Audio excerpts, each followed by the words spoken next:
In this video, we're learning to understand what performance concepts and design concepts are so that we can answer a question in the written paper. Now, a concept is basically the same as an idea. So performance concepts are basically performance ideas such as voice and movement. So design concepts would be things like lighting, sound, costume, props, set, hair and makeup.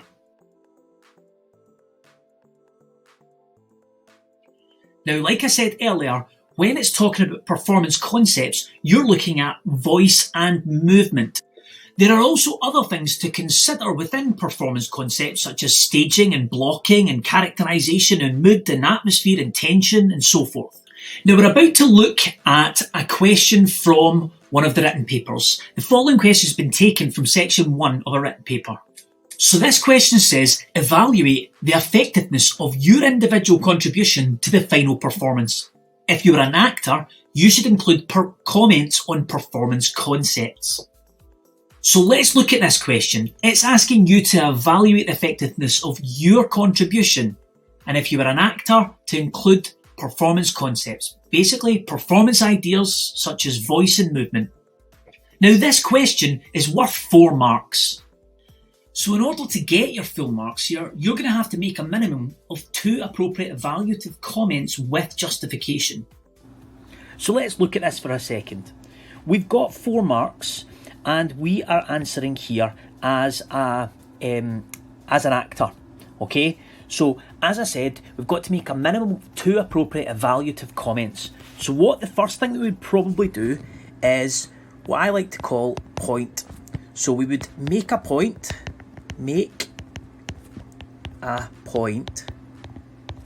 Then we would explain the point, and here your explanation is talking about your voice and your movement, etc. And then you would justify the point that you're trying to make.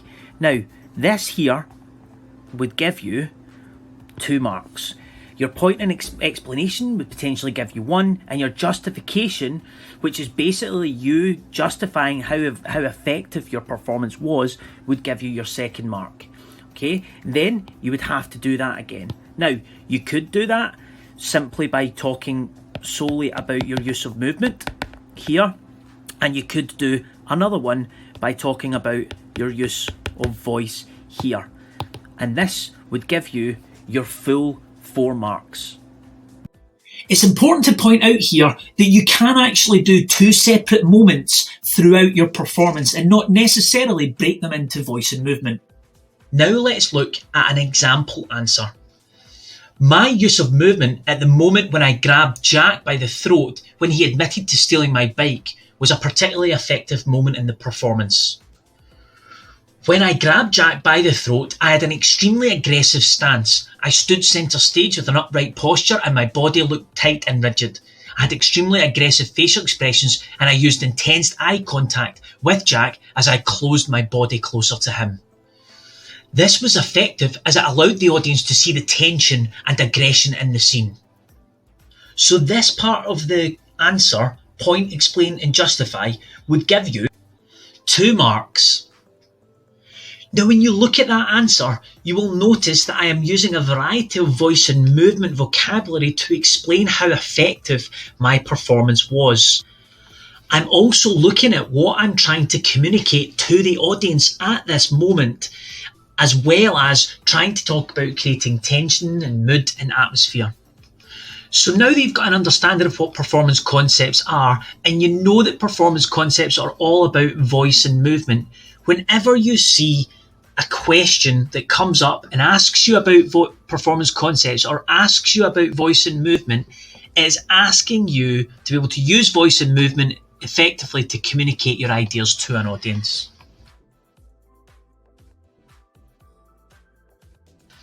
Now, design concepts, again, is about the design idea through the use of things like lighting, sound, costume, hair and makeup, props and set.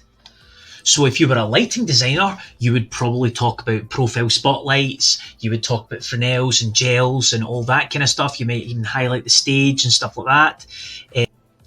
If you were a set designer, you would talk about flats and cyclorama, and you would talk about window flats and door flats and rostras and this and that. So let's look at the same question, but we're answering it as a designer. So it says here, evaluate the effectiveness of your individual contribution to the final performance. That part is the exact same as the first part of the question.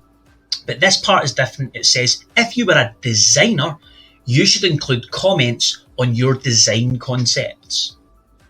Now remember, just the same as the performance concepts question, you're going to do a point, explain and justify to get 2 marks, and then you're going to do that twice to get your full 4 marks. Now let's look at an example answer. As a lighting designer, my use of lighting was effective in helping to create tension and impact on the audience. This was particularly effective when Jack revealed that it was him that stole Mark's bike. Just before this moment, the mood and atmosphere was happy and light. All the kids were playing.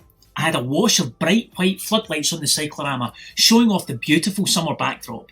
Most of the lanterns were washing the stage with 90% intensity, and I had 2 Fresnel lanterns with orange gels in them. This was effective as it allowed the audience to settle in and feel comfortable with what they were seeing. They felt relaxed and at ease. Now, once again, you'll notice the use of lighting vocabulary to explain my ideas. Just like using voice and movement, I am using lighting vocabulary to explain my ideas. You'll notice that I'm also talking about other things such as mood and atmosphere, tension, and set design vocabulary. Now, this answer will give you 2 marks. So now it's over to you. Why don't you try the same question and see how you get on? Remember that when answering, you should be using point to make a point, explain to explain your point, and then justify to justify the impact and effectiveness of the point that you're making.